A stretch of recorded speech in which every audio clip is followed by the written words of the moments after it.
कैसी पूतना जैसी राक्षस थी, उसका कुछ बिगाड़ नहीं पाई। कैसे तरनावती जैसा भयानक राक्षस उसे एक खरोच भी नहीं दे पाया था।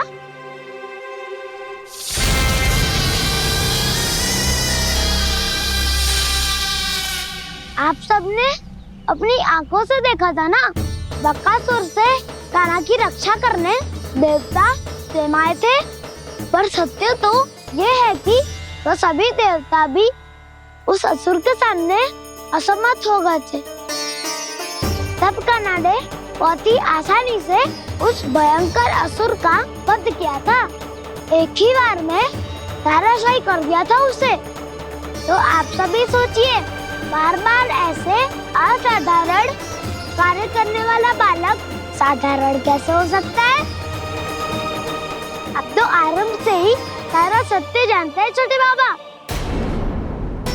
रहस्य छुपाने में सदैव कान्हा की सहायता करते आए आप, और आज आप स्वयं ही उसके सत्य को भूल रहे हैं। और तुम सब भी तो जानते हो कान्हा की शक्तियों के बारे में। तो क्या तनिक भी विश्वास ना है अपने सखा पे? बलराम, जे तू क्या कह रहे है? मैंने जो कहा उसका एक एक शब्द सत्य है छोटी माँ। यदि प्रभु की इच्छा हुई तभी कुछ ही क्षणों में सब कुछ अपनी आंखों से स्वयं अनुभव कर लेंगे आप।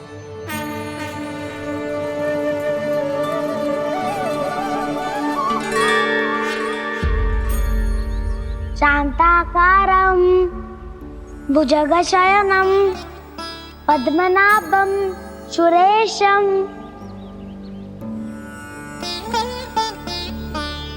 विश्वाधारं गगनसदृशं मेघवर्णं शुभांगं लक्ष्मीकान्तं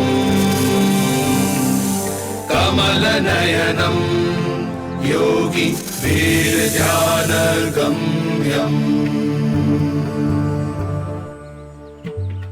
वन्दे विष्णुं भवभयहरं सर्वलोकैकनाथम्।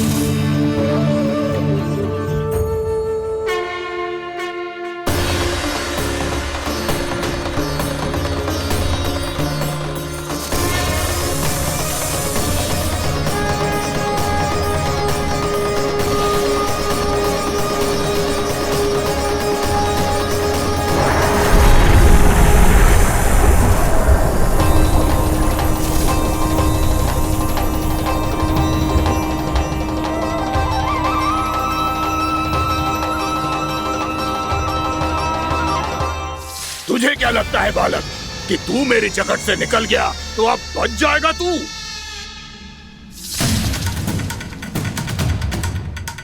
मेरे विष से अपनी प्राण रक्षा करने में सफल रहा, मेरी जगत से भी छूट गया, पर मेरे दंश से नहीं बच पाएगा।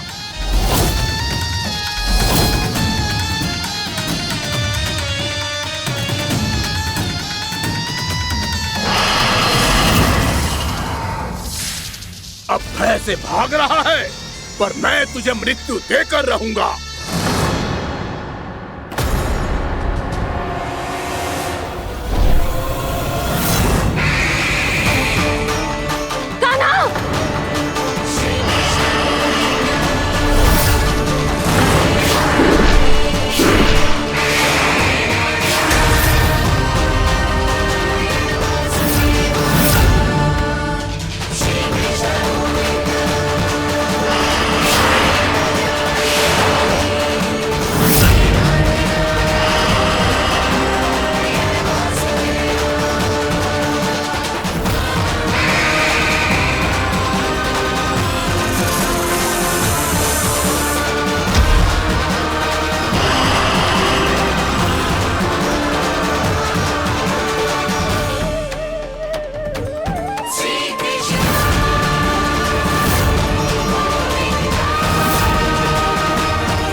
नन्हा सा कान्हा कितनी देर भाग पाएगा?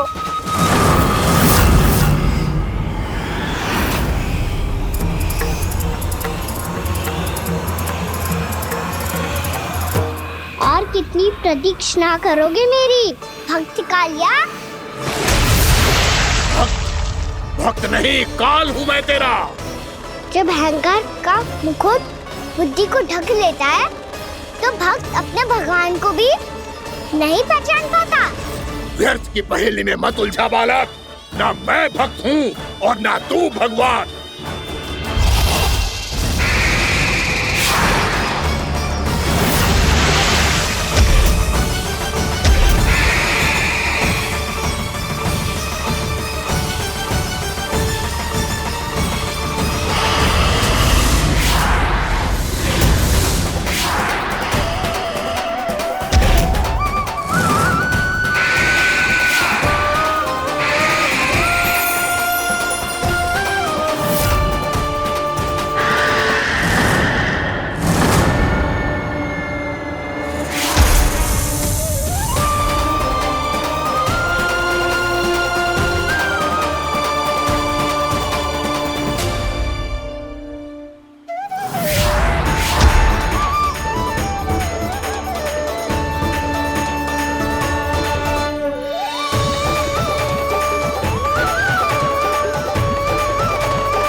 जिसके लिए इतने व्याकुल हो रहे थे, उसे छूकर कालिया नाग का हलाहल जैसा विष भी चरणामृत बन गया है और यमुना जी के जल में फैल चुके विष के प्रभाव को भी नष्ट कर रहा है।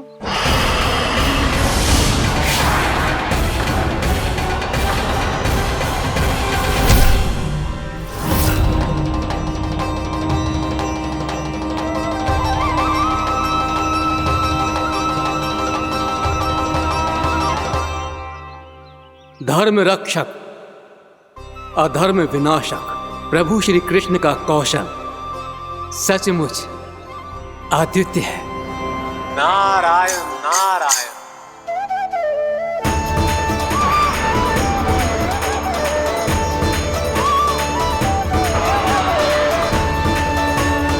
मेरा भार तुम्हारे भीतर के अहंकार का प्रतीक है कालिया। अब तुम्हारा अहंकार, तुम्हारा अनपान मेरे पाँव के नीचे है और तुम्हारी पूंछ अर्थात तुम्हारे प्राण मेरे हाथ में। अब तुम क्या करोगे भक्त?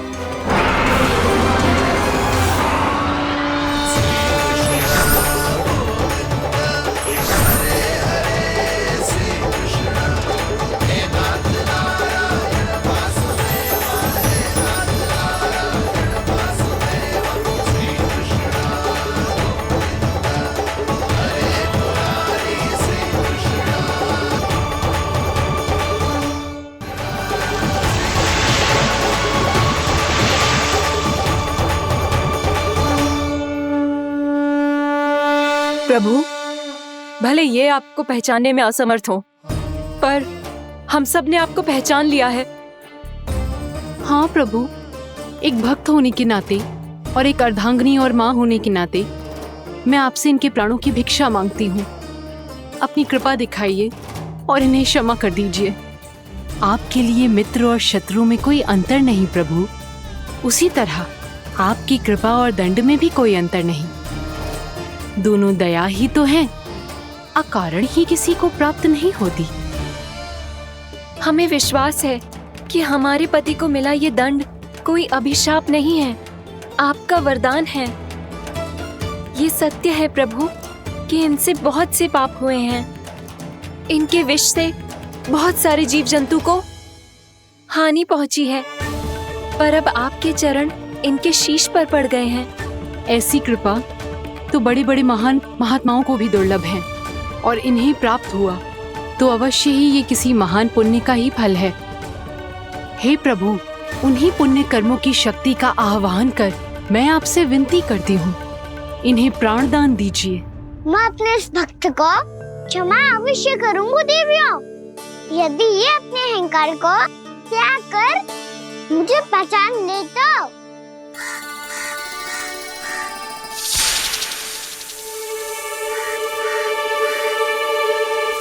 मैं तुम्हें श्राप देता हूँ, जितनी विषैली तुम्हारी जिह्वा है उतने ही विषैले सर्प बन जाओ तुम।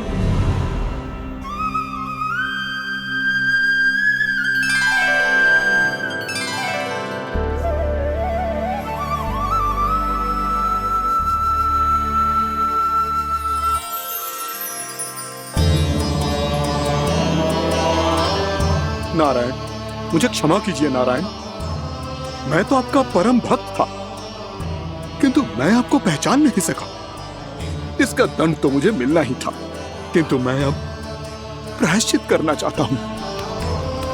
इसके लिए यदि आप मेरे प्राण भी ले लेंगे तो भी मुझे कोई दुख नहीं होगा।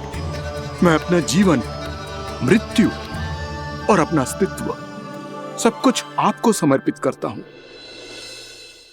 तुम्हें तुम्हारी क्रोध के कारण श्राप मिला, जिसे विशाल सर्प के रूप में तुम्हारा जन्म हुआ, और सर्प का तो स्वभाव है विष फैलाना।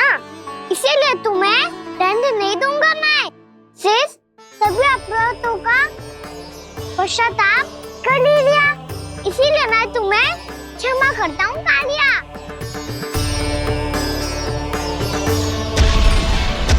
पर तुम्हें यहाँ से दूर समुद्र के बीच जाकर रहना होगा, जहाँ किसी निर्दोष का जीवन तुम्हारे विष से प्रभावित ना हो। मैं चाहकर भी आपकी इस आज्ञा का पालन नहीं कर सकता। मैं असमर्थ हूँ प्रभु, क्योंकि यदि मैं इस क्षेत्र को छोड़कर गया तो मेरी मृत्यु निश्चित है। आपसे क्या छुपा है प्रभु? आप तो जानते हैं कि सर्प जाति और आपके वाहन गरुड़ के बीच अनंत शत्रुता चल रही है, जिसका प्रारंभ नागों के द्वीप नागालय से हुआ था। उस द्वीप पर छोटे जीवों को निगल जाने के लिए सर्प थे, और गरुड़ को सर्पों का स्वाद बहुत प्रिय था, इसलिए वो बार बार नागद्वीप जाने लगा था। पर इस कारण पूरी सर्प जाति उससे आतंकित हो गई थी। इसलिए जब भी गरुड़ वहां पहुंचता तो सभी सर्प छिपने लगते। जब गरुड़ को इसका आभास हुआ तो उसे बड़ा क्रोध आया और वो उत्तेजना में भरकर सर्पों का शिकार करने लगा। भूख ना होने पर भी उन्हें मारने लगा। अब सर्पों के प्राण हरना उसके लिए खेल बन गया था। इस भीषण समस्या का समाधान ढूंढने के लिए पूरी सर्प जाति महान सर्प वासुकी के सामने इकट्ठी हुई। हे महान वासुकी, हमारी सहायता कीजिए। नागद्वीप पर गरुड़ ने आतंक मचा दिया है। पहले तो वो हमें अपना भोजन बनाता था, लेकिन अब हम उसके खेल का साधन बन चुके हैं। भूख हो या ना हो, जब तब आकर वो हमारे प्राण हर लेता है। अनुचित हिंसा के इस प्रथा का आरंभ सर्पों ने ही किया है। पहले आप सबने पूरे द्वीप पर अधिकार कर लिया, फिर आहार के साथ साथ आनंद के लिए भी आप सभी ने निर्दोष जीवों की हत्या की। और जब सृष्टि का संतुलन बनाए रखने के लिए गरुड़ आपको अपना आहार बनाने आया, तो आप सब अपने प्राणों की रक्षा के लिए छिपने लगे। तो फिर गरुड़ का उत्तेजित होना तो स्वाभाविक ही था। नागनाथ, जो हमने अन्य जीवों के साथ किया वही अब हमारे साथ हो रहा है, परंतु ये भी तो सृष्टि के संतुलन के विरुद्ध ही है ना? अवश्य है, इसलिए मैं गरुड़ से चर्चा करूंगा। धन्यवाद प्रभु।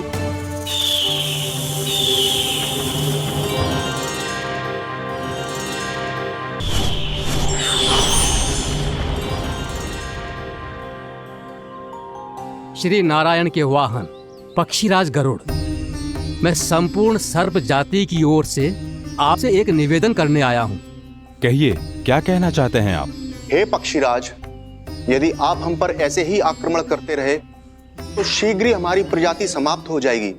इसीलिए हमारी आपसे विनती है, यदि आप उचित समझें तो सर्पों के किसी एक घर से हम आपको एक सर्प प्रतिदिन अर्पित करेंगे।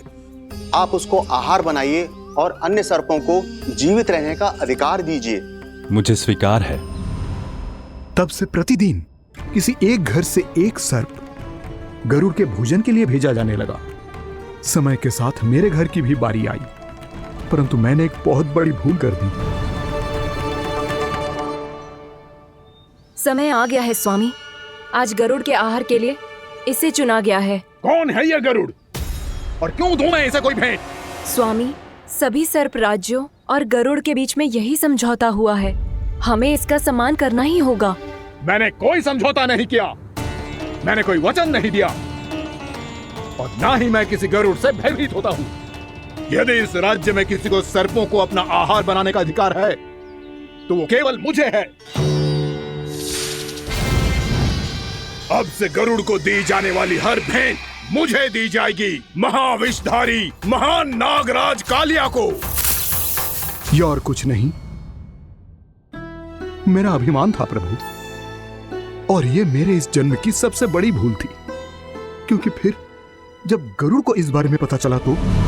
कालिया, अभिमान में आकर तूने अपने काल को ललकारा है। जिस कालिया के नाम में ही काल छिपा है, तू उसे ललकारने का दुस्साहस कर रहा है गरुड़। स्वयं को भगवान विष्णु का वाहन कहता है तो वाहन का ही कर्म कर। स्मरण रख, इस धरती के सर्वश्रेष्ठ योद्धाओं के लिए भी मैं मृत्यु का दूत हूँ। विनाश काले विपरीत बुद्धि। तुझ जैसे मूर्ख सदा इस युक्ति को सार्थक करते आए हैं। अपने विनाश को आमंत्रण किया है तो अब भोग।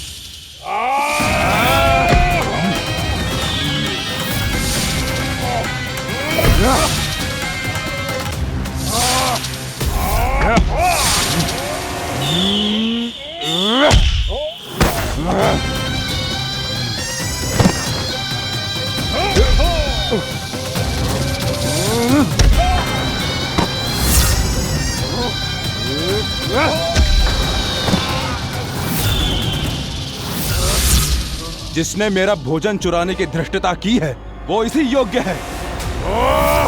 तू मुझे जानता नहीं है गरुड़, मैं महाविषधारी नाग कालिया हूँ। तेरा इतना दुस्साहस कि तूने मुझ पर चरण से प्रहार किया। वाह!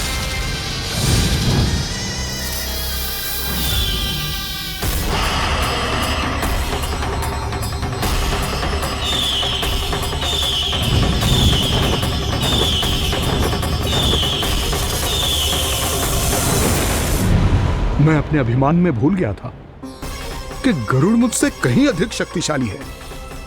इसलिए अपने प्राणों की रक्षा करने के लिए मैं एक स्थान से दूसरे स्थान भागने लगा।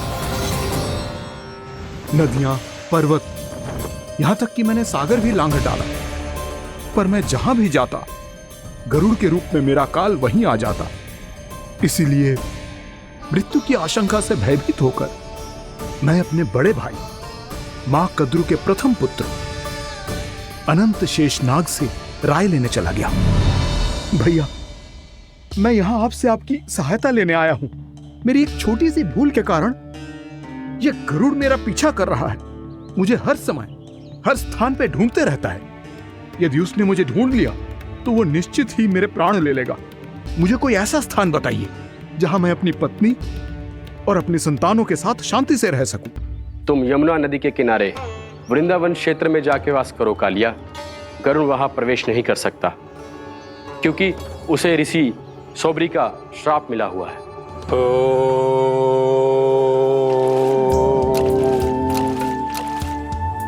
ध्यान और तपस्या का नित्य कर्म करते हुए ऋषि के मन में मछलियों के प्रति प्रेम भाव इतना बढ़ गया कि वो भूल गए सभी जीव खाद्य श्रृंखला का भाग होते हैं और मछलियां भी इस नियम की अपवाद नहीं है। उन्हें मछलियों की अटखेली इतनी अच्छी लगने लगी कि वो इस क्षेत्र के मछुआरों को भी मछली पकड़ने की अनुमति नहीं देते थे।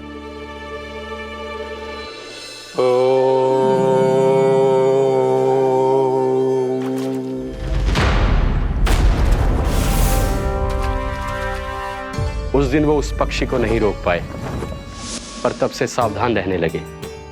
यहां तक कि अपने साधना से भी अधिक ध्यान वो पक्षियों पर केंद्रित करने लगे। ठहरो! इसी क्षण अपनी चोंच में पकड़ी इस मछली को छोड़ दो। तुम्हें इन मछलियों का आहार नहीं करना चाहिए पक्षीराज। ये तो खाद्य श्रृंखला का नियम है ऋषिवर। यदि मैं इनका आहार नहीं करूंगा तो कोई और पक्षी कर लेगा। मैं अपने आनंद या प्रतिशोध के लिए इनके प्राण नहीं ले रहा। ये तो बस मेरा भोजन है। पर यह मेरा तपस्या स्थल है। तुम यहाँ शिकार करके मेरी साधना में विघ्न नहीं डाल सकते पक्षीराज। यदि आपकी यही इच्छा है तो मैं आज के बाद यहाँ नहीं आऊंगा।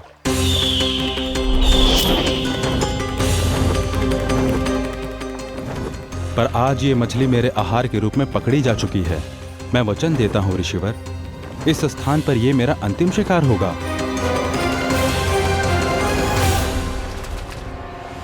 आज के बाद यदि तुमने वृंदावन की निकट उड़ान भी भरी तो तुम सैकड़ों टुकड़ों में फटकर मारे जाओगे पक्षीराज। ये मेरा श्राप है।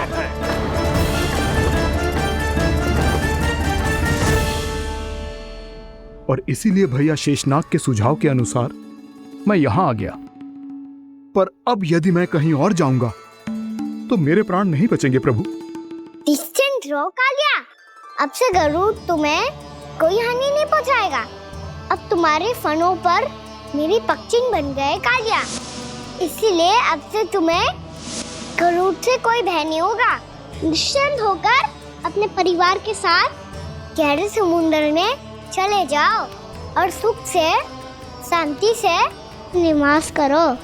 पर ध्यान रहे निर्दोष जीवों को हानि ना पहुंचे। आपने मुझे जीवन दान दे दिया प्रभु, इस उपकार से मैं कृतज्ञ हूँ प्रभु। आदेश दीजिए, मैं आपकी सेवा कैसे करूं? तुम्हारे जल क्षेत्र से 1 कोटि कमल पुष्पों को लेने की अनुमति दे दो कालिया। यह मेरी सेवा होगी प्रभु। ये तो मेरा सौभाग्य होगा।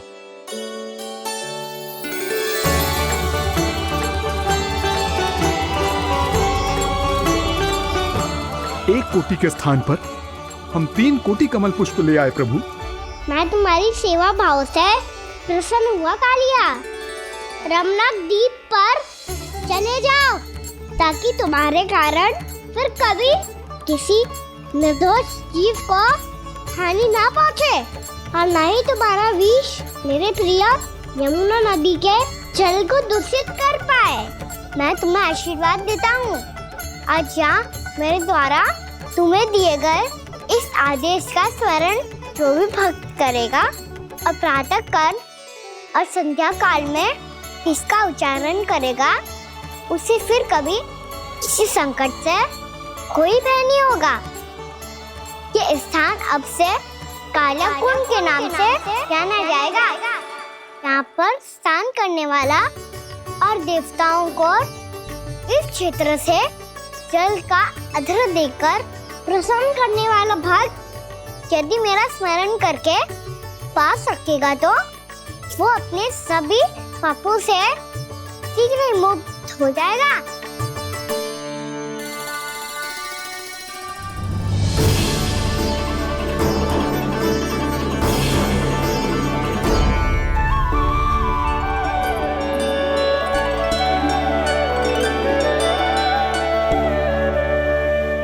कौन है जी भगवान जिसने अभी अभी कालिया जैसे विशाल विस्तर का सामना किया? क्या एक साधारण बालक जो शीत की अधिकता से ठिठुर रहा है? क्या करूं? मैं लल्ला को ममता के आंचल में छुपा लूं या भक्त बनकर प्रभु की लीला देखती रहूं? क्या करूं मैं? कितना ठंडा था जल, बहुत सर्दी लग रही है। सर्दी से तड़पते हुए कैसे देखूं इसे? अभी जाके अपने पल्लू से सुखाती हूँ। हृदय से लगा के स्नेह की आंच दूंगी तो सर्दी पल भर में छूमंतर हो जाएगी।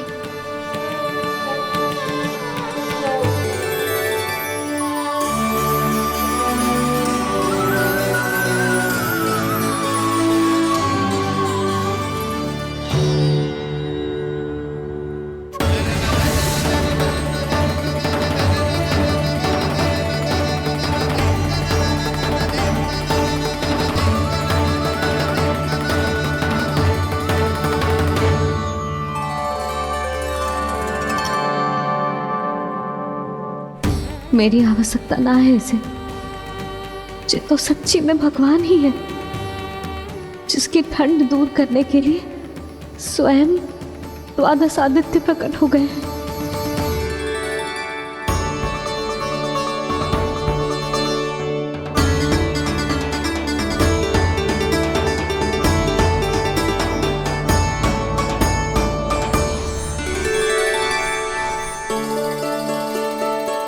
ये क्या किया आपने? मैया मुझे अपने हृदय से लगाने वाली थी कि आप सब प्रकट हो गए।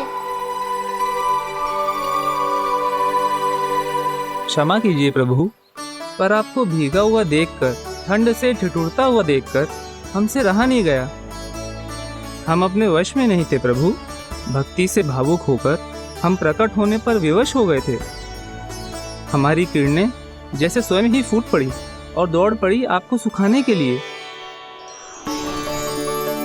मैं आपका प्रेम, आपकी भक्ति समझता हूं आदित्यगण, और इसीलिए इस समय मैं जहां खड़ा हूं, इस स्थान को द्वादश आदित्य टीला के नाम से जाना जाएगा। द्वादश आदित्य टीला के नाम से जाना जाएगा। हम धन्य हो गए प्रभु।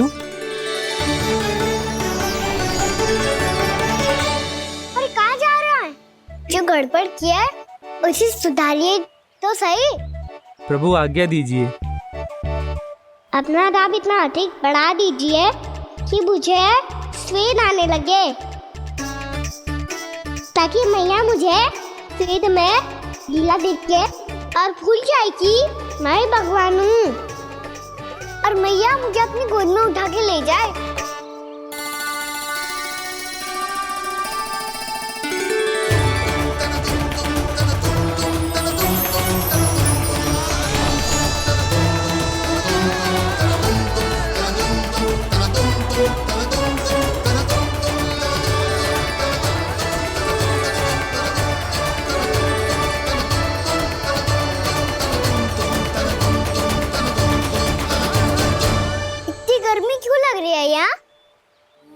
श्वेत की एक बूंद भी आती थी तो मैं अपना आंचल लेकर पहुंच जाती थी इसके पास।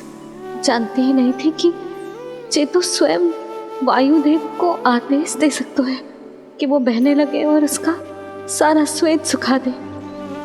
वायुदेव की आवश्यकता नहीं है मैया, मुझे आप ही चाहिए। लगता है जिस बात का भय था वही सत्य होने लगी है। भैया मेरे भगवान रूप को भूल नहीं पाएगी, और अब मेरे लिए उनके सत्य छुपा कर रख पाना कठिन हो जाएगा। कृष्णा कृष्णा हरे कृष्णा कृष्णा कृष्णा मुरली मनोहर कृष्णा गोपाला गोविंदा हे दामोदरा।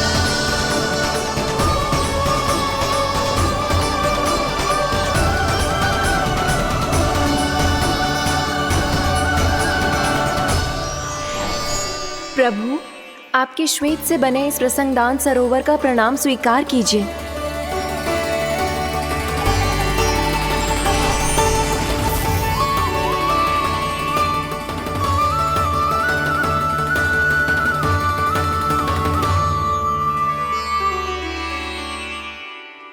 ओहो, इस चमत्कार को देखकर भैया को और भी अधिक विश्वास हो जाएगा कि मैं भगवानी हूँ। अब कैसे मनाऊं मैया को कि मैं इनका लाई हूँ।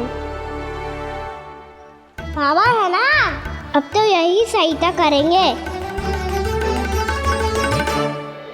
श्री कृष्णा गोविंदा हरे हरे श्री कृष्णा गोविंदा हरे हरे श्री कृष्णा हरे मुरारी श्री कृष्णा श्री कृष्णा श्री कृष्णा।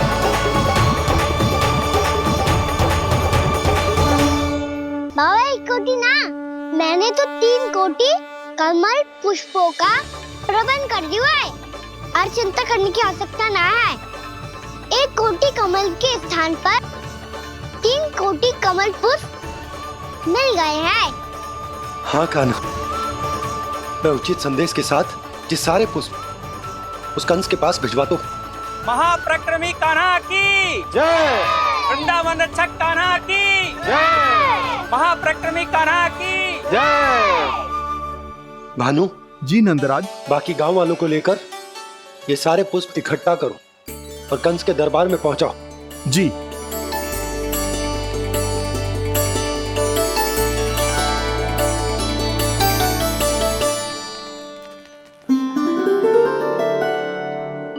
मैया। कौन हो तुम?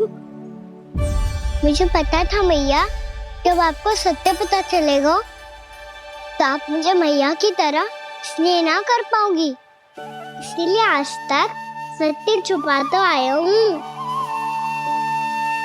ताकि आपकी ममता, आपका प्रेम अनुभव करने का अवसर मिलता रहा है मुझे। और फिर आज को बताया था ना, जो रहस्य तुमने बरसों तक छिपाया था, उसका भेद खुलने में तुम्हारा ही योगदान है। मुझे कालिया के शीश पर अपने पद चिन्ह रखकर उसे मुक्त कराना था दाऊ, वचन दिया था मैंने उसे। इसके अतिरिक्त निर्दोष पशु पक्षियों के जीवन को कालिया के विष से ही बचाना था मुझे। इसमें कंस को तो सम्मिलित करना ही था, ताकि जब मैं कालिया का सामना कर रहा हूँ तो वो किसी और असुर को समस्या बनाकर वृंदावन ना भेज दे। पर इस सबसे बड़ा एक कारण और था दाऊ, मैं चाहता था कि मैया को सत्य पता चल जाए। पर क्यों कहा ना? क्योंकि मुझे लगने लगा था कि मैया से ये रहस्य छुपाकर इनके साथ धोखा कर रहा हूँ। अपराध बोझ से दबा जा रहा था मैं।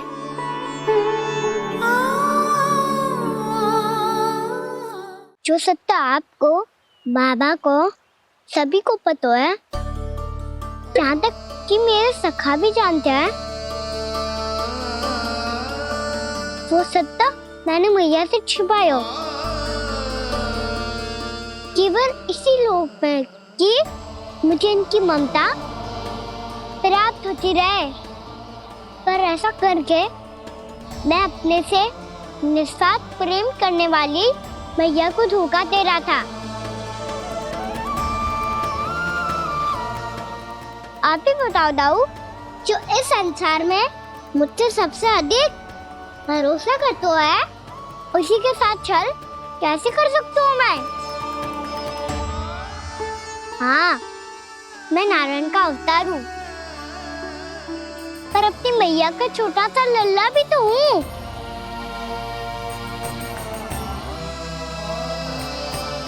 इसीलिए तो यमुना जी में छलांग लगाने का एक कारण इस गेंद को लेने जाना भी था।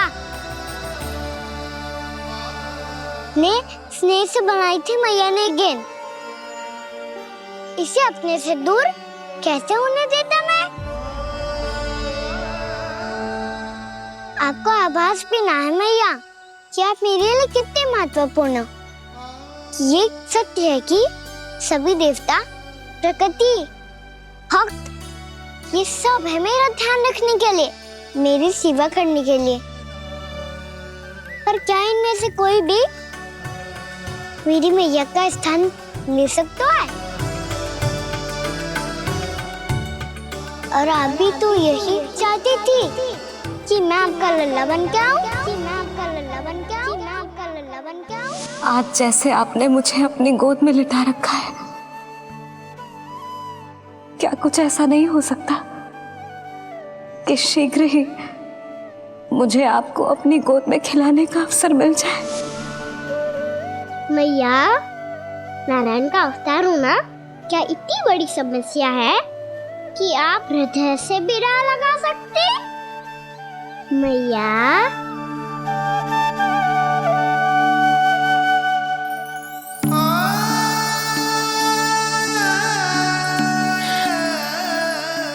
मेरा कान्हा, मेरा लल्ला।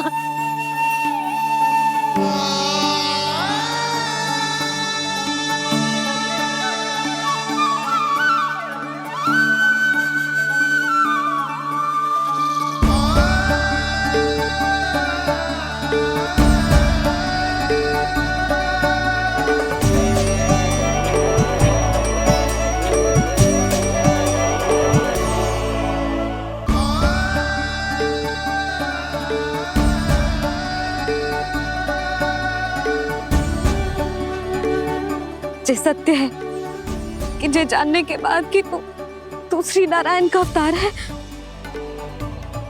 मैं तुझे भगवान की तरह ही देख पाऊंगी। पर मेरे हृदय की जो ममता है ना, वो भक्त से कहीं अधिक है लल्ला। फिर चाहे तू साधारण बालक हो या श्री नारायण का अवतार, तू सदैव ही मेरा लल्ला है, मेरा लल्ला था और सदैव ही रहेगा। यशोमती मैया का नंद लाला, यशोमती मैया का नंद लाला। यशोमती मैया के नंद लाला, यशोमती मैया के नंद लाला, यशोमती मैया के नंद लाला, यशोमती मैया के नंद लाला।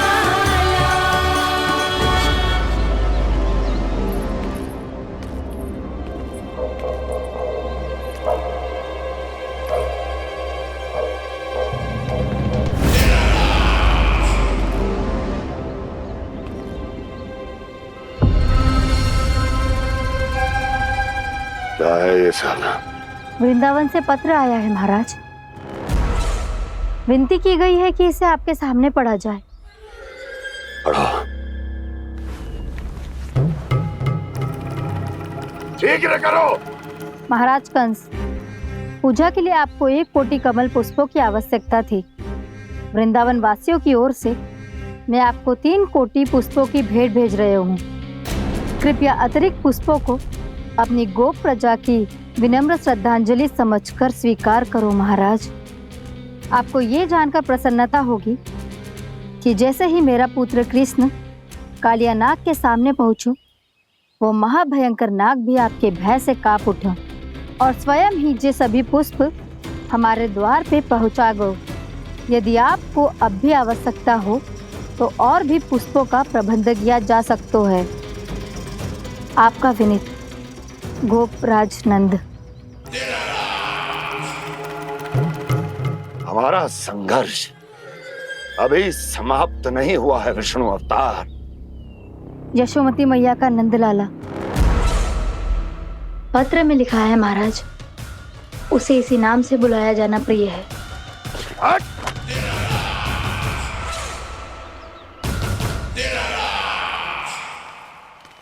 जैसे आपने कही वैसे ही करो। हमने कंस के राजभवन को पुष्प से भर दियो है। मुझे तो ऐसा लग रही है इतने पुष्प देख के कंस को चक्कर आ जाएंगे। आपका पत्र पढ़ के उसे ये समझ में आगा होगा कि वृंदावन वासियों से उलझना ठीक ना है उसके लिए।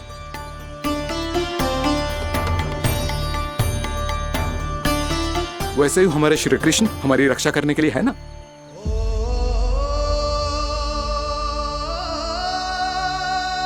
सूर्यास्त होने वाला है, हमें अब घर चलना चाहिए। मुझे बहुत थकान लग रही है नंदराज। हाँ, मैं भी बहुत थक गई हूँ। नंदराज, कमल पुष्पों को गाड़ी में लादकर मथुरा पहुंचाने में अब हम भी बहुत थक गए। तो आप सब लोग रात्रि को यहाँ रुकना चाहते हैं? वैसे सुझाव तो अच्छा है नंदराज। अब कालिया नाग के स्थान से जाने के बाद प्रकृति कितनी खिल उठी है, क्यों जसोदा जी?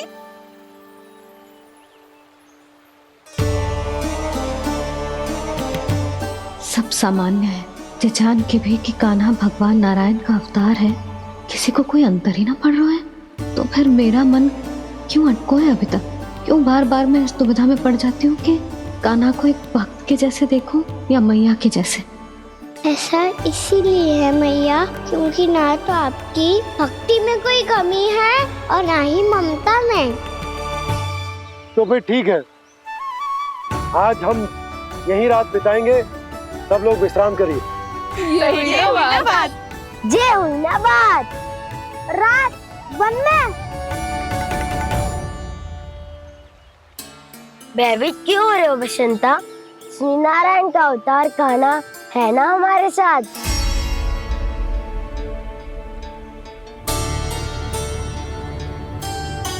लगता है कोई मैया को भूलने ही नहीं देगा कि मैं नारायण का अवतार हूँ।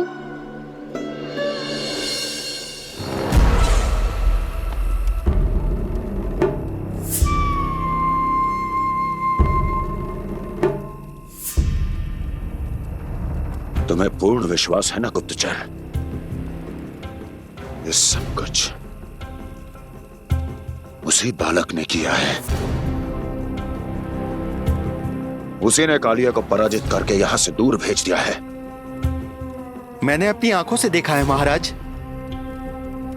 और वृंदावन के सभी वासी इस समय वन में विश्राम कर रहे हैं, ये सूचना पक्की है। वो सब पूरी रात वन में ही बिताएंगे महाराज।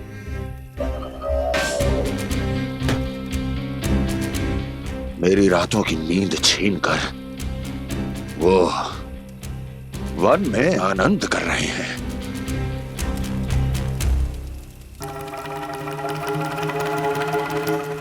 किंतु मैं उनके इसी आनंद को मृत्यु के करुण रूतन में बदल दूंगा। उनके चारों ओर प्रकाश होगा, सूर्य की चमक जैसा, आंखें चौंधिया देने वाला प्रकाश। किंतु फिर भी ये रात उनके लिए सबसे अधिक काली होगी, क्योंकि मैं इस पूर्णिमा की रात को अमावस्या की रात बना दूंगा। कभी न समाप्त होने वाली अमावस्या।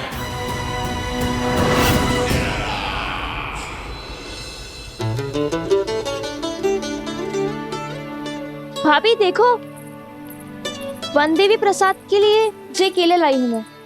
हाँ दिखा तो, इसमें से पक्के केले कान्हा के लिए चुन लेती हूँ। पर वो तो नारायण का अवतार है, उसके लिए फल कैसे चुनूं मैं? जो उसके हाथ में आएगा अपने आप ही मीठा हो जाएगा। भाभी क्या होगा? रुक क्यों गई? कछू ना दिखा।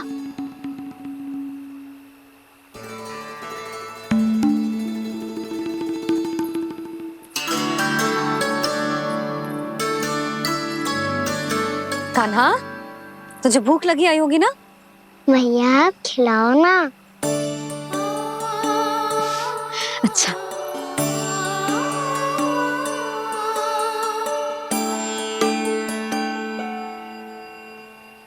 ले।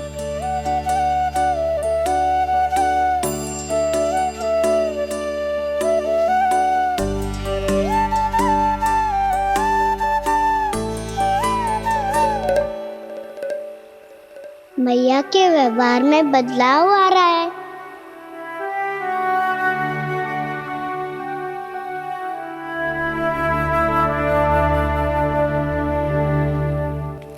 कान्हा, बंसी काका हम सबको वन में आग जलाना सिखा रहा है, ताकि भयानक पशु को दूर करा जा सके। भैया मैं जाऊं?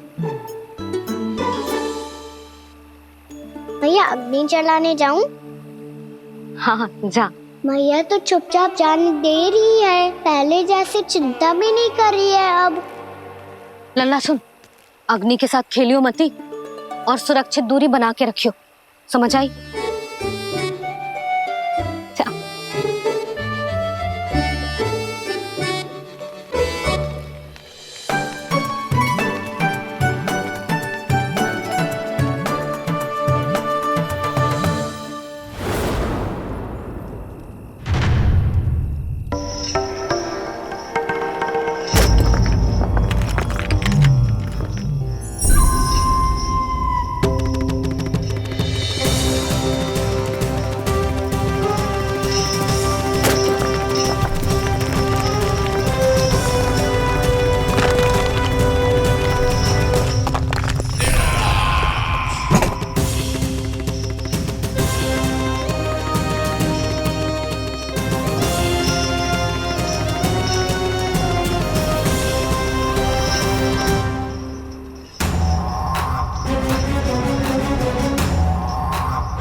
स्वयं को प्रकट करो दावानल।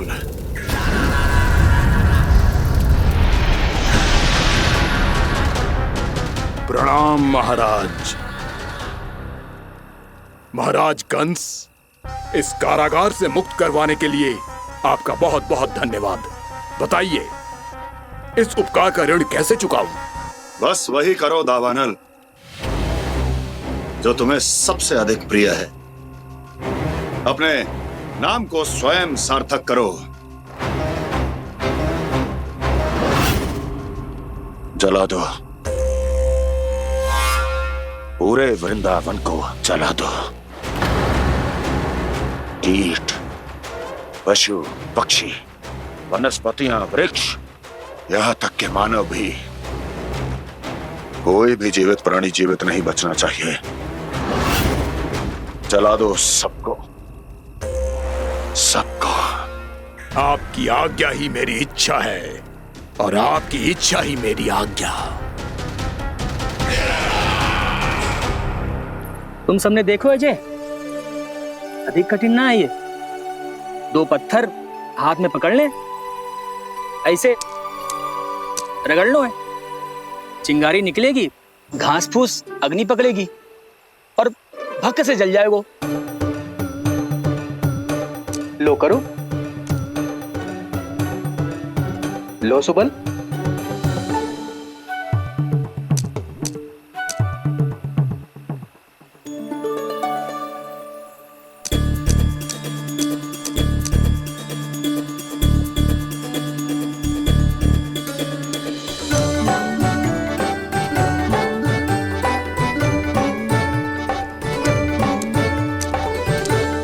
ले कान्हा, तू भी प्रयास करके देख ले।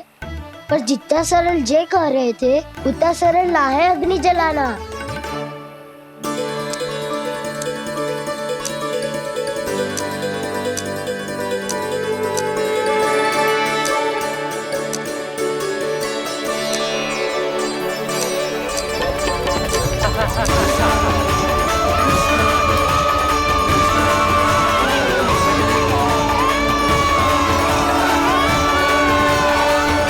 ये तो श्री नारायण का अवतार है। संसार की सारी अग्नि इसके नियंत्रण में है, तो फिर एक चिंगारी उत्पन्न करना कौन सी बड़ी बात है।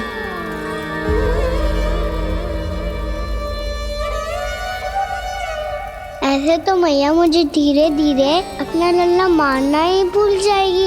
ये उचित नहीं है, अब मुझे ही कुछ करना होगा।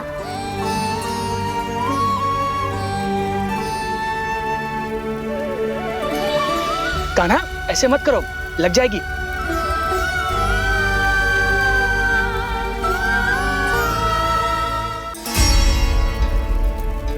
कान्हा, संभाल के, ध्यान कहाँ है तेरो?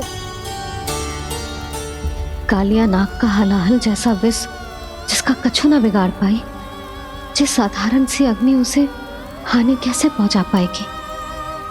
मेरी ममता बार बार चिंता करने पे विवश कर देती है मुझे। भूल जाती हूँ मैं कि ये तो श्री नारायण का अवतार है। यही तो मैं चाहता हूँ मैया।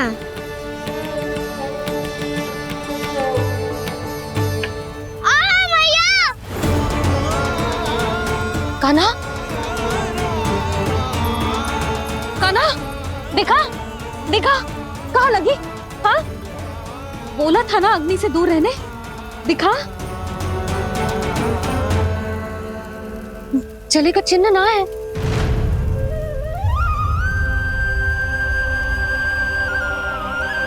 मेरे साथ खेल खेल रहा है जे। इससे पता है कि इसकी पुकार सुनते ही मैया ऐसे ही दौड़ी चली आएगी। नीचे नटखटपना बंद कर कान्हा।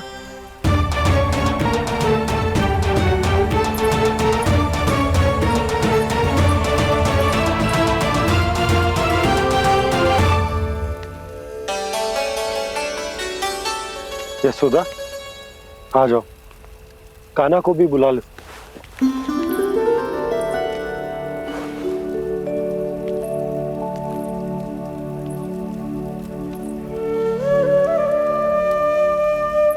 आपको तो पहले से पता था ना कान्हा के बारे में? वो यशोदा, कान्हा ने मुझसे वचन लिया। ना ना, मैं आपको ताना ना दे रही। मैं तो बस ये सोच रही थी कि आप अपने आप को कैसे समझा पाते हो, ये जानते हुए भी कि वो श्री नारायण का अवतार है। आप उसके साथ सामान्य व्यवहार कैसे कर पाते हो? क्योंकि मैं भी अपने लल्ला के साथ सामान्य व्यवहार ही करना चाहती हूँ। उसे वैसे ही देखना चाहती हूँ, उसके साथ लाड करना चाहती हूँ, उसे डांटना चाहती हूँ, फटकारना चाहती हूँ। पर मुझे बार बार उसमें मेरे प्रभु दिखने लगते हैं। मेरे साथ भी ऐसा ही होता है यशोदा। पर जब मैं ये स्वीकार कर लेता हूँ कि जो हमारा लल्ला है, तो मैं भूल जाता हूँ कि जय श्री नारायण का अवतार भी। उसके बाद सांसारिक माया मुझे अपने अंदर जकड़ लेती है। यशोदा, तुम्हारे साथ भी कछु ऐसा ही होगा। संसार की मोह माया तुम्हें खुद में जकड़ लेगी और तुम जब भूल जाओगी कि वो भगवान का अवतार। और सच्ची कहूं तो भैया की ममता के आगे कोई भी माया ना टिक सकती। सबसे बड़ी होती है एक मैया की ममता।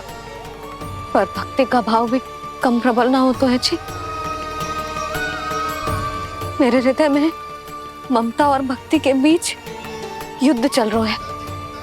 मुझे ना पता कौन सा भाव जीतेगा और कौन सा हारेगा। इसका अर्थ है कि मुझे कुछ भी ऐसा करने से स्वयं को रोकना होगा जिससे मैया के मन में भक्ति का भाव प्रबल होकर हिंसा से जीत जाए। तो फिर ध्यान रखना कान्हा, अब सबके सामने कोई लीला मत कर देना तुम।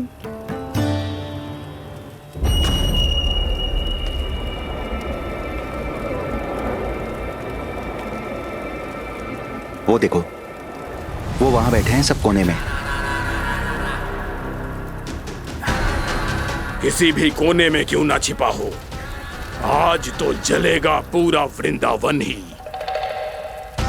मुझे फैला दो यहाँ और फिर जाओ महाराज कंस को सूचना दो कि उनका कार्य हो गया है। महाराज का आदेश स्मरण है ना, वृंदावन का कोई भी आदमी आज जीवित नहीं रहना चाहिए। अग्नि को जलाना मत सिखाओ, जाओ मुझे अपना कार्य करने दो।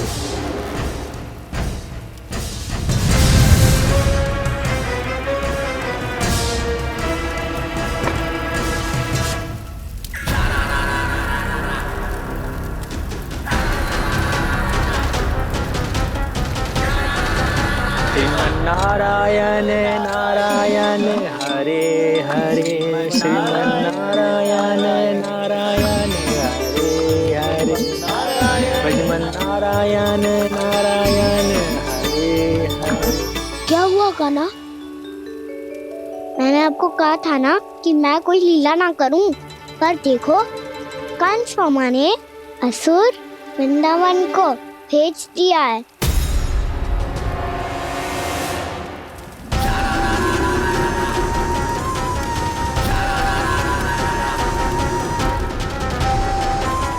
दावानल अर्थात पंचअग्नि। अब क्या करोगे तुम? वही जो मेरे दाव क्या सबके सामने ही ऐसा कछु ना करूंगा जो लीला लगे, पर सबकी दृष्टि से छुपकर तो कछु करना होगा दाव। इससे पहले कि ये दावानल पूरे वृंदावन को लील जाए। पर कान्हा करने क्या वालों है?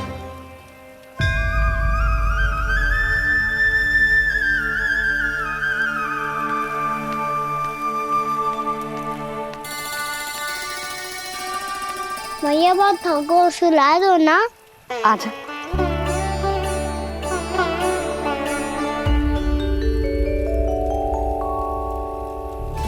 लोरी गाओ ना मैया। सब जन आंखें बंद कर लो, मैया लोरी सुना रही है।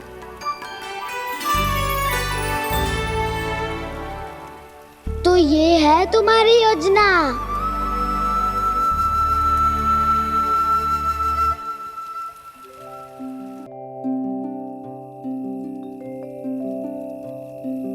आजा रे निंदिया, आ जल्दी से आ, मैया लोरी सुनावे, आजा रे अरे गोदी का पलना है बैया डोरी,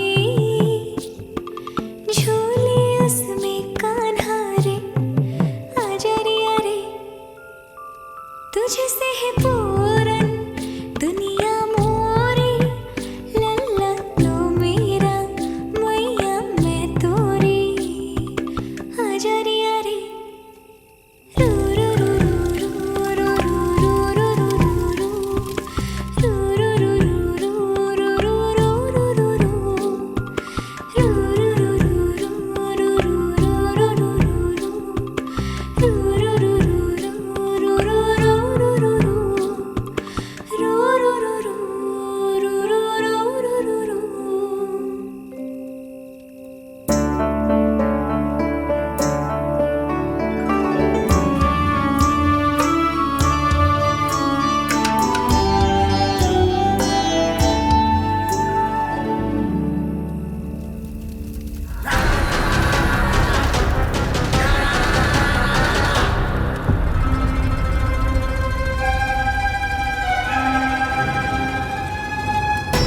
प्रभु शीघ्र ही कुछ कीजिए, अन्यथा पूरा वन ही जल जाएगा। मेरी सहायता कीजिए प्रभु।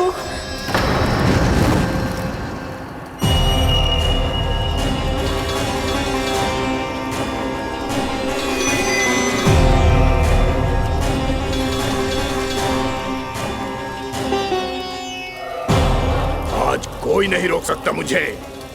आज इस वन का एक एक दिन का जला डालूंगा। मुझे भूल गए दामनल, मैं तुम्हें ऐसा करने की आज्ञा नहीं दूंगा।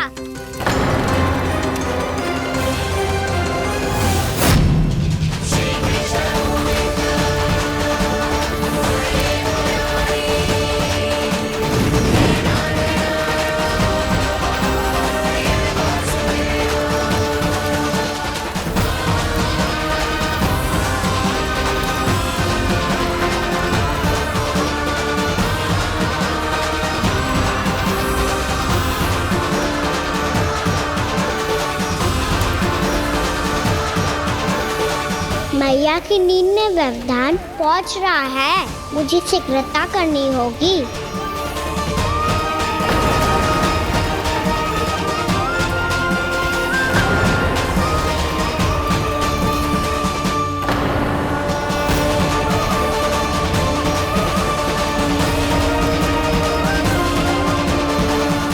कुछ ही समय पहले बुझती हुई चिंगारी से घबरा गया था, अब इतने विशाल दावानल को निगल गया। फिर से गड़बड़ कर दी कान्हा ने, समझाया था कोई लीला मत करना, तुम्हारी समस्या और बढ़ जाएगी।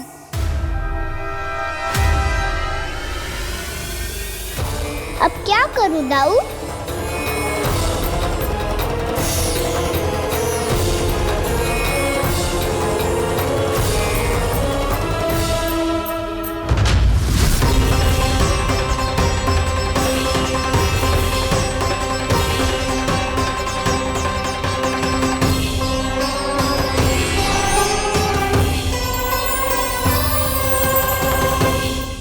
जब जब मैं इसे अपने लल्ला के रूप में देखने का प्रयास करती हूँ, मुझे प्रभु दिखते हैं। कैसे कैसे समझाऊं अपने आप को?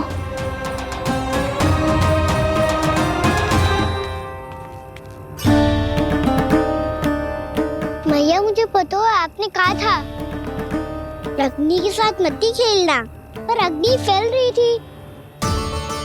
मुझे कछु ना कछु तो करना ही था मैया। क्यों प्रभु, क्यों छीन रहे हो एक मैया से उसकी ममता? मैं आपकी भक्त अवश्य हूँ, पर उसके साथ साथ आपकी मैया भी बने रहना चाहती हूँ। आपको एक मैया बनकर दुलारना चाहती हूँ, फटकारना चाहती हूँ, डांटना चाहती हूँ। तो फिर डांटो ना मैया, फटकार लगाओ, मुझे दंड दो। ऐसे कान्हा, तुझे देखते ही मुझे अपने भगवान दिखाई देने लगते हैं। मेरे मन में तेरे प्रति भक्ति के भाव जाग रहे हैं। मैया ऐसा मत ही करो ना, देखो मैं वही कान्हा हूँ जिसे आप लोरी सुना के सुलाती थी। वही कान्हा हूँ जिसे अपने हाथों से माखन खिलाती थी। मैं वही कान्हा हूँ मैया जो भूल करता था तो आपकी डांट भी खाता था और आपसे दंड भी पाता था।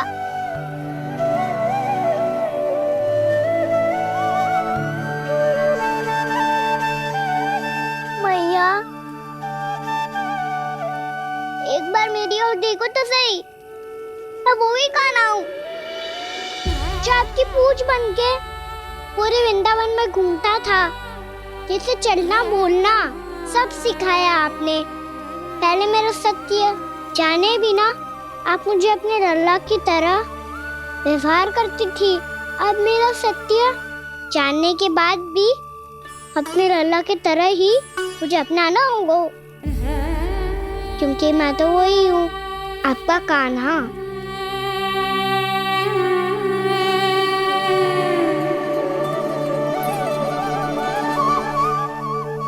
इतना प्यार करते हो तुम मुझसे?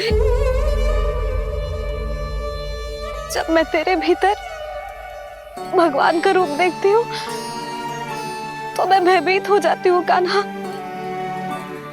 ये सोच के कि तू मुझे छोड़ के तो ना चला जाएगा। कहीं गया भी तो सदैव आपके हृदय में ही रहूंगा। वही तो है मेरा असली निवास।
लल्ला शीघ्रता कर, घर पहुंचकर झाड़ू बुहारी भी करनी है।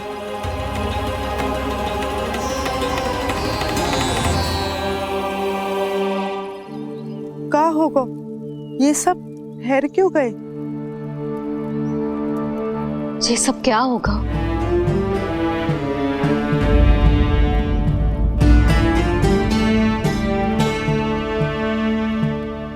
कल ही तो हम इस क्षेत्र की सुंदरता की प्रशंसा कर रहे थे ना, और आज कछु बचो है तो बस चिंगारियां, भस्म का ढेर और विनाश का दृश्य।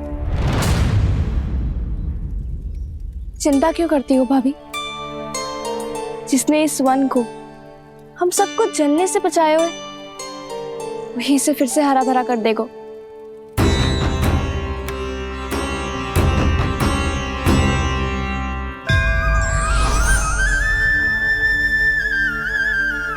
नंदराज, इस समय घर जाना सुरक्षित होगो? पूरा मार्ग जल गयो है। इन सुलगती चिंगारियों का ताप किसी बालक या वृद्ध के पांव में लग गो तो?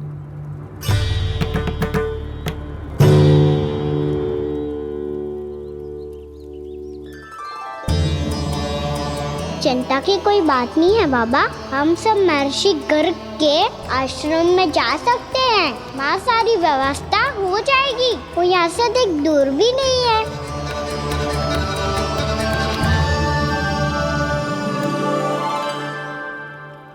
मुझे लगता है कि हम सबको ऋषि गर्ग के आश्रम जाना चाहिए।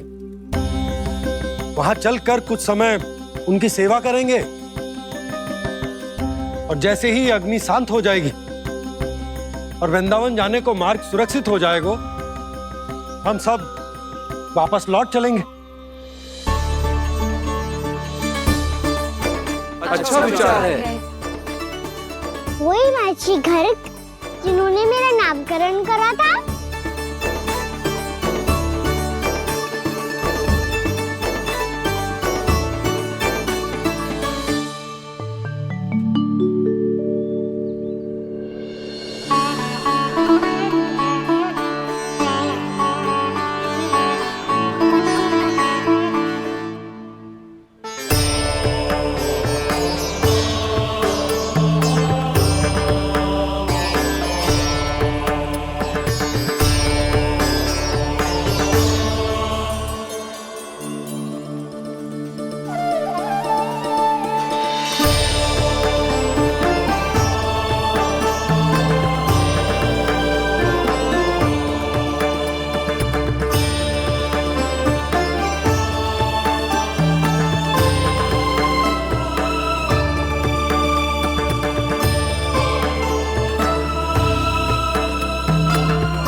आज से तुम्हें सारा संसार जिस नाम से पहचानेगा वो नाम है कृष्ण। कृष्ण वो नाम है कृष्ण। कृष्ण वो नाम है कृष्ण। कृष्ण।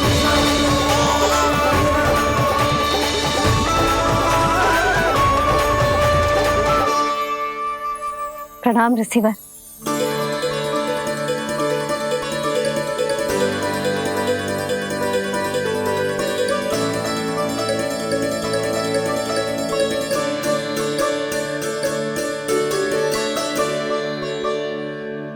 ऋषिवर, आपका स्वास्थ्य ठीक तो है ना? महर्षि को संभालो कान्हा, नहीं तो ये साक्षात कर देंगे तुम्हें। और तब छोटी बा को तुम्हारे भगवान होने की स्मृति फिर से आ जाएगी।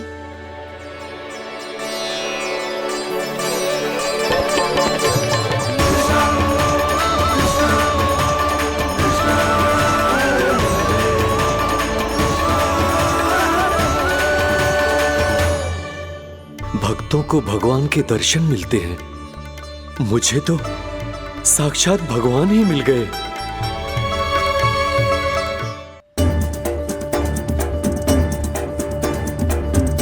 इस समय मैं भगवान नहीं, बस आपका शिष्य हूँ ऋषिवर। स्मरण रखिए, भगवान अपने भक्त के घर नहीं आए। आज एक पुत्र अपनी मैया के साथ एक महर्षि के आश्रम आया है।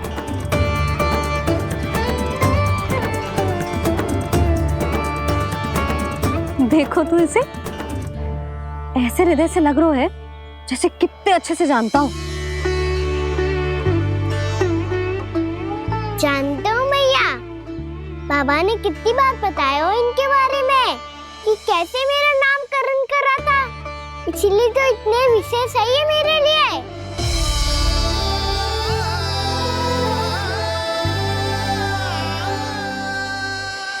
अच्छा ही है कि यशोदा जी भूल रही है कि इसका लल्ला स्वयं श्री नारायण का अवतार है। आप सभी का यहाँ आना बहुत ही प्रसन्नता की बात है। आप आए हैं अपनी इच्छा से, परंतु मेरी इच्छा के बिना जा नहीं पाएंगे। आपके साथ समय बिताने हैं महर्षि। इतनी शीघ्र यहाँ से जाएंगे भी ना?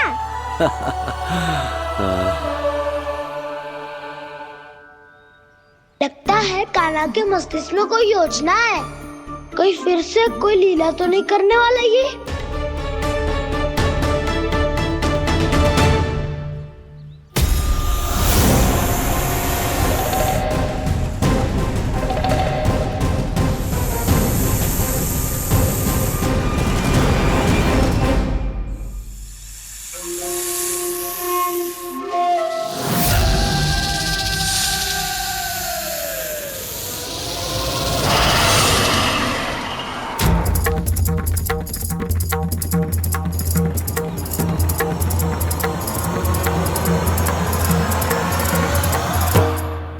क्या बात है कान्हा? अपने दाऊ को नहीं बताओगे? कौन सी बात दाऊ? चाकचू रुके हो तुम? कोई विशेष योजना बना रहे हो क्या? मैं कोई विशेष योजना कभी नहीं बताता दाऊ। जो होना होता है वो अपने आप हो जाता है। वैसे दाऊ योजना बनाओ भी क्यों? आज कुछ विशेष थोड़ी ना है।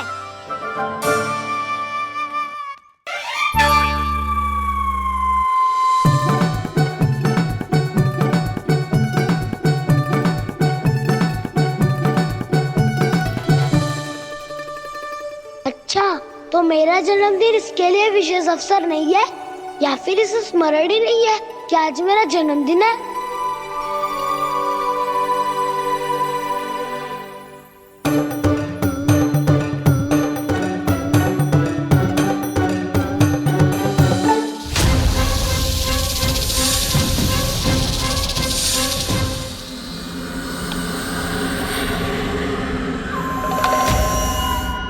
ओहो कान्हा, कितनी दूर फेंक दी?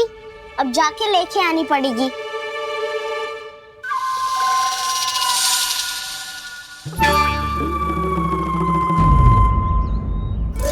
बलराम, वहाँ खड़े क्या हो? आओ खिल्ली लेके आते हैं।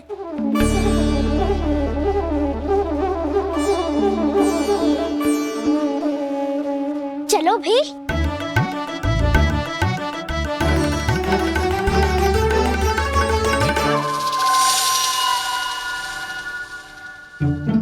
अब मेरी बारी है। नहीं नहीं, अब मैं खेलूंगा।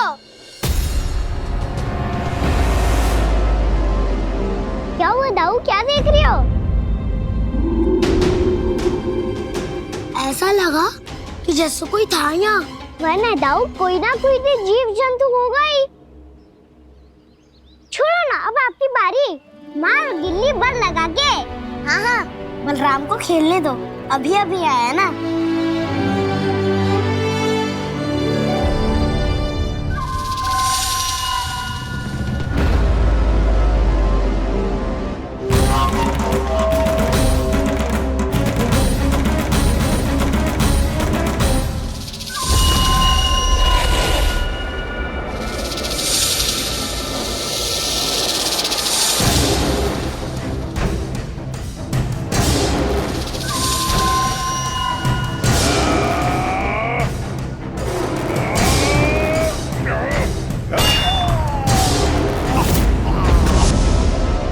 यही हत्या की थी ना उसने मेरे भाई बकासुर की, और वो सारे बालक बड़े चाव से देख रहे थे, प्रशंसा कर रहे थे उस मायावी की।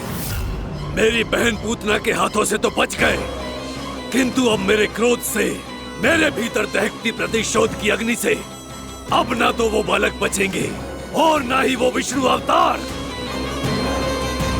और भूलना मत, महाराज ने क्या कहा था, सीधे सीधे उस मायावी का सामना नहीं करना है तुम्हें।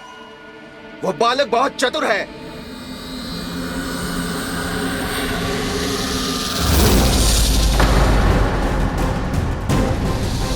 पर है तो एक बालक ही, और एक नन्हा सा बालक क्या हानि पहुंचाएगा मुझ जैसे महाविशाल महाशक्तिशाली अघासुर को।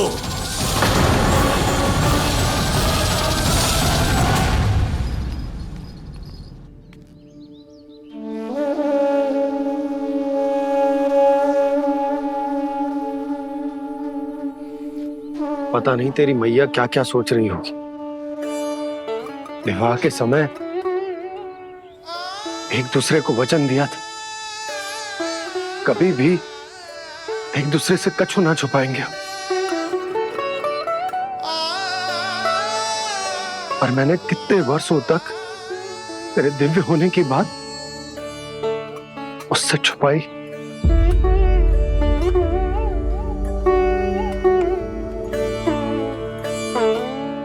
कान्हा, तुमने ही तो कही थी कि मैं तुम्हारा सत्य तुम्हारी मैया को ना बताऊं। फिर तुमने स्वयं ही उन्हें अपने सत्य के बारे में क्यों बताया?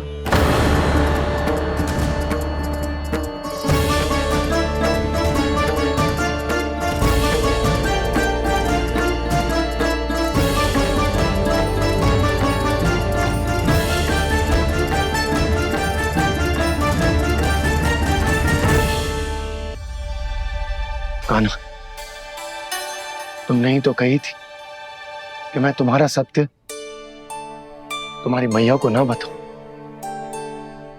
फिर तुमने स्वयं ही उन्हें अपने सत्य के बारे में क्यों बताया?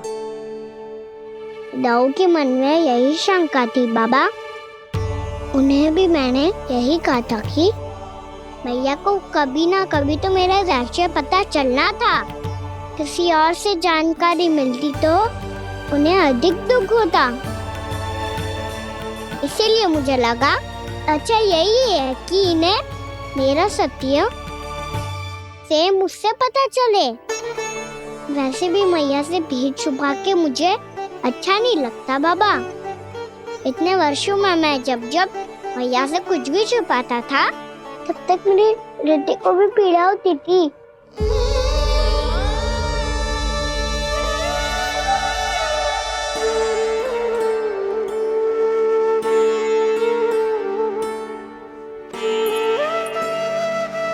मैं समझ सकता हूँ कान्हा। क्या सोच रहे हो? कछु ना। क्या कछु ना? पता भी है ये सारे बालक कल रात से भूखे हैं। दो। कान्हा चल।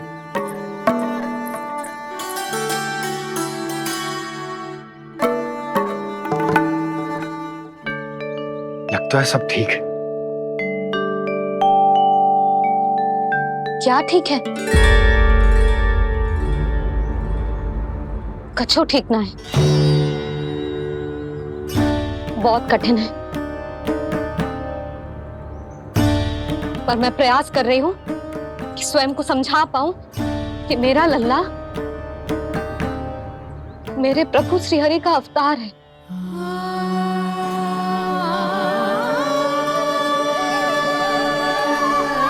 ठहर, तू कहाँ जा रहा है बिना बताए? पूरे संसार के लिए तू दिव्य होगो, मेरे लिए तू केवल मेरा लल्ला है। समझ आई? अब आके कछु खा ले।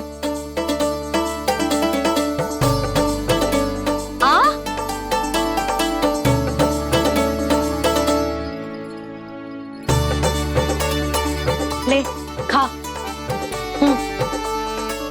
पहले आप खाओ मैया। तू खा पहले। मैंने कही ना, तू अब भी मेरा लल्ला ही है जो कल रात से भूखा है। इसीलिए अब चुपचाप खा। और जे मत ही सोचियो कि मैया को सत्य का पता चल गया है तो कछु कहेगी ना। तेरी मैया हूं कान्हा, कस के डांटूंगी और आवश्यकता पड़ी ना तो डांटूंगी भी और दंड भी दूंगी। और फिर भी बात ना मानी तो स्मरण है ना ओखल? जी देख, यहां भी है।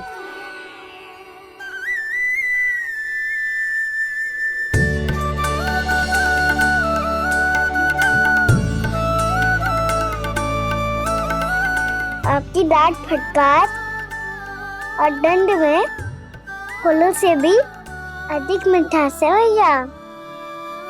प्रेम है तेरा ऐसा निराला, विवश हो कर आए जग पाला।